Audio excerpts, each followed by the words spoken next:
पर्व न्यूज। आरंभ एका नव्या पर्वाचा। अहिल्यानगर येथील पोलीस पथकाने 23 मार्च रोजी रात्रीच्या सुमारास राहुरी पोलीस ठाणे हद्दीतील कोल्हार येथील एका हॉटेलवर छापा टाकून अवैध वेश्या व्यवसायाचा पर्दाफाश केला। दरम्यान 2 परप्रांतीय महिलांची सुटका करून वेश्या व्यवसाय चालवणाऱ्या 2 जणांना ताब्यात घेऊन गजाआड केला, तर 1 जण पसार झाला।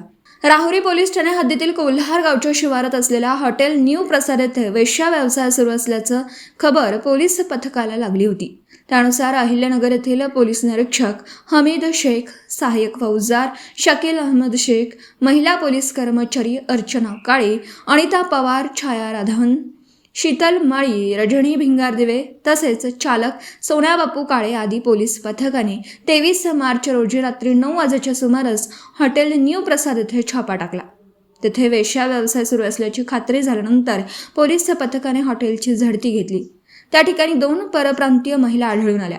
हॉटेल मालक त्यांच्याकडून जबरदस्तीने वेश्या व्यवसाय करून घेत असल्याचं समजलं।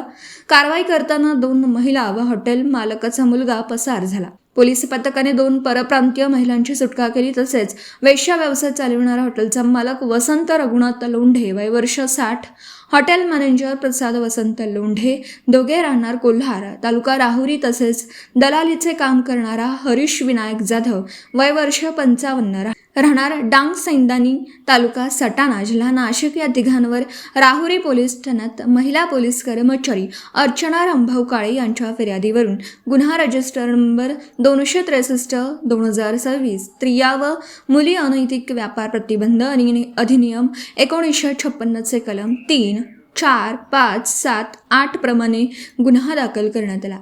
या कारवाई दरम्यान 2 महिला व प्रसाद वसंत लोंढे हा अंधाराचा फायदा घेऊन पसार झाला असून पथकाकडून त्याचा शोध सुरू आहे। पथकाने हॉटेलमधून मोबाईल व रोख रक्कम असा 48,280 रुपयांचा मुद्देमाल जप्त केला।